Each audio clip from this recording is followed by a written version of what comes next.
afartan xubnood ee khubarada ah oo ka socday ururka hay'adda dawladda rayidka ee jaamacadda carabta ayaa magaalada muqdisho u yimid inay qiimeyn ku sameeyaan maamulka hawada Soomaaliya si loo ogaado awoodda ay Soomaaliya u leedahay iyo sidii looga taageeri lahaa tababarida shaqaalaha iyo qalabeentaba.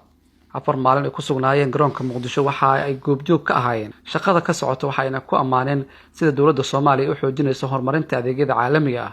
injineer maxamed rajab oo hogaaminaya ururka hay'adda dawladda rayidka jaamacadda carabta ayaa sheegay in dawladda Soomaaliya horumar weyn gaartay isla markaana loo baahan yahay in la garab istaago وللرقي وتطبيق مقتضيات منظمة الطيران المدني في خصوص الطيران المدني.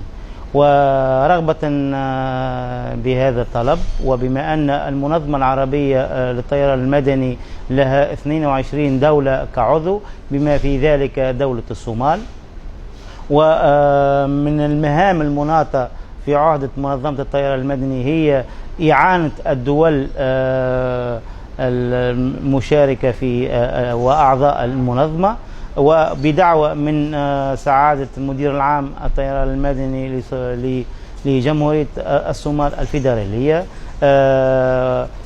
قامت المنظمة بتلبية هذه الدعوة وبشراكة من سلطة الطيران هيئة العامة للطيران المدني القطرية. dhamaystirka maamulka hawada Soomaaliya ayaa maraya heerkii ugu dambeeyay waxaana maareeyay hay'adda dawladda rayidka Soomaaliyeed uu sheegay in jaamacadda carabta ay ka jawaabtay iskaashiga hay'adaha dawladda rayidka ee labada dhinac. marka jaamacadda carab way ka jawaabtay dalabkeenii iyo codsigeennii ahaa inay noo yimaadaan. waxay soo direen 4 khubaro ah oo inoo yimid 4 bisha nala joogay muddo 4 maalmood ah. maanta ayay soo gabagabeeyeen mishinkii ay u yimaadeen magaalada muqdisho. gap analysis wax la yiraahdo ayay ku sameeyeen civil aviationka Soomaaliya iyo airportka dhinaca amniga iyo maartay shuruucdii. marka waxay ogaadeen meesha heerka aan taaganahay iyo meesha aan uga baahanahay inaan iska kaashano. waxayna sameeyeen documenti fara badan oo maartay qeexaya waxa ay Soomaaliya mustaqbalka jidka wadada ay marayso.